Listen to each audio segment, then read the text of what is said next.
Bienvenue dans cette nouvelle édition de l'Africa Tonight. Voici les titres de l'actualité. La Zambie est secouée depuis plusieurs semaines par de vives tensions. À l'origine de ce climat, l'incarcération d'Hakainde Hichilema, chef de file de l'opposition accusé de haute trahison.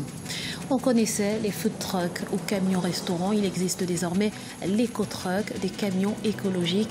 Julius Mugabi, mécanicien ougandais, en a fait sa spécialité, découverte dans ce journal. Et puis innovation écologique également au Cameroun avec OWASH, une laverie mobile qui fonctionne à l'énergie solaire et n'utilise que 6 litres d'eau pour nettoyer un véhicule. Mais avant de développer ces titres, la fête de l'indépendance ne sera pas célébrée cette année au Soudan du Sud. Ainsi en ont décidé les autorités pour des raisons financières. L'inflation a en effet atteint un niveau record en août 2016 comparé à l'année précédente. L'économie du pays a également pâti ces dernières années à cause de la baisse des cours du pétrole conjuguée à l'impact de la guerre civile sur sa production pétrolière. Notons qu'il s'agit de la deuxième annulation consécutive des festivités marquant l'indépendance de la plus jeune nation au monde.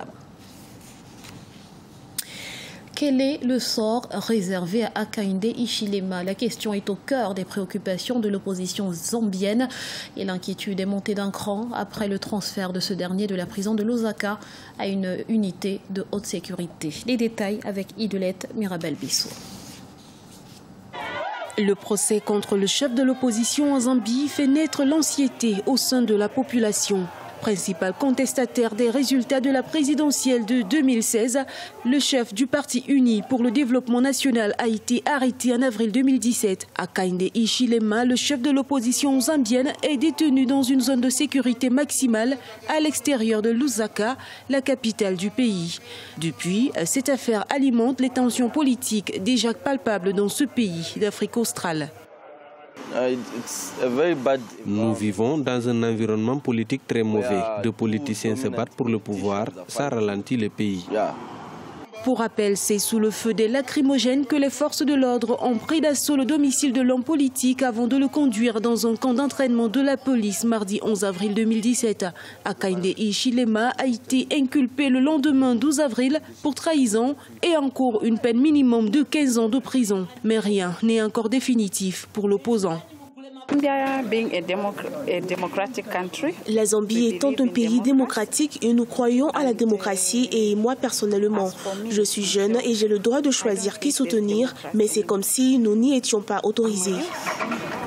Après l'arrestation du principal opposant du pays, Hakainde Hichilema, ce dernier attend la date de son procès qui sera fixée par un juge de la haute cour. À noter que l'opposant a été arrêté avec 5 autres personnes. Voilà qui devrait mettre fin aux supputations. Abdelmajid Tebboune, Premier ministre algérien, a exclu ce vendredi tout recours aux privatisations des entreprises publiques et ce, en dépit de leur faible contribution à l'activité économique nationale.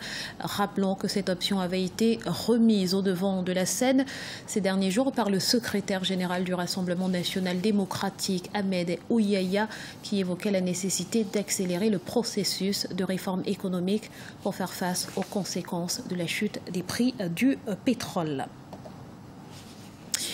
Il a appris seul et sur le terrain. Coup de projecteur à présent sur Julius Mugabi, un mécanicien autodidacte ougandais qui s'est donné pour défi de construire des camions respectueux de l'environnement.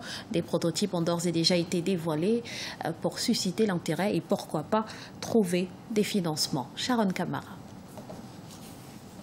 À 21 ans, Julius Mugabi est un mécanicien autodidacte. Par manque d'argent, ses parents n'ont pas pu financer sa scolarité.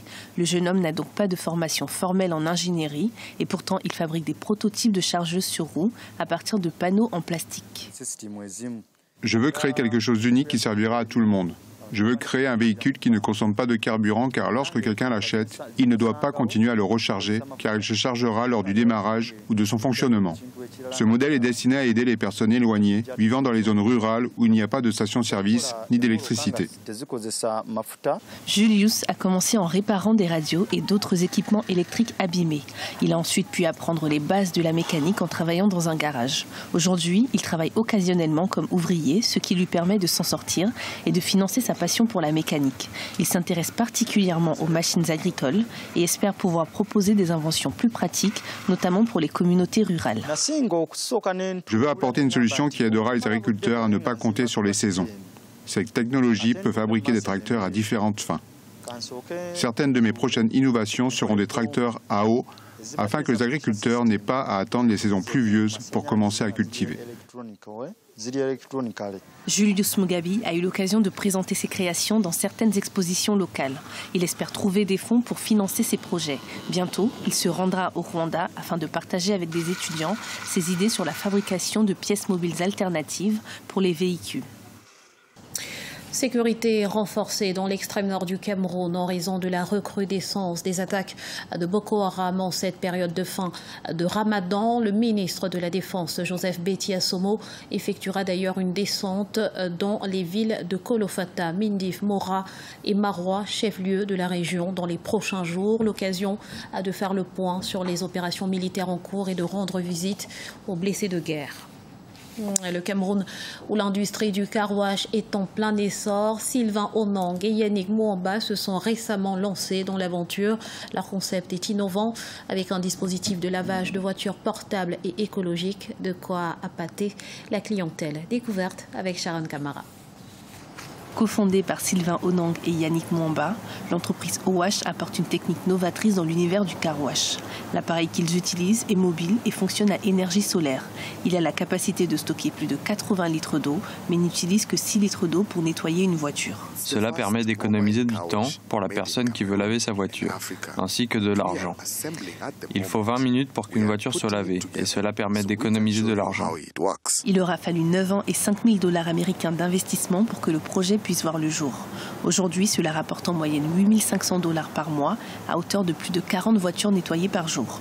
Les propriétaires se félicitent de cette réussite pour cette entreprise, qui n'a été lancée qu'en mars 2017.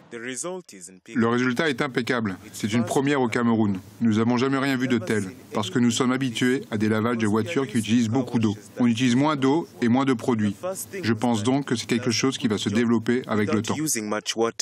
L'entreprise OWash espère agrandir son projet au Cameroun, mais également dans toute l'Afrique. En plus de se préoccuper de l'environnement, la société, qui emploie actuellement 12 salariés, projette de créer environ 400 emplois supplémentaires d'ici l'année prochaine. Ce journal a été réalisé par l'ensemble de la rédaction. Merci pour votre fidélité. Retrouvez dans un instant une nouvelle édition de l'information sur Africa 24.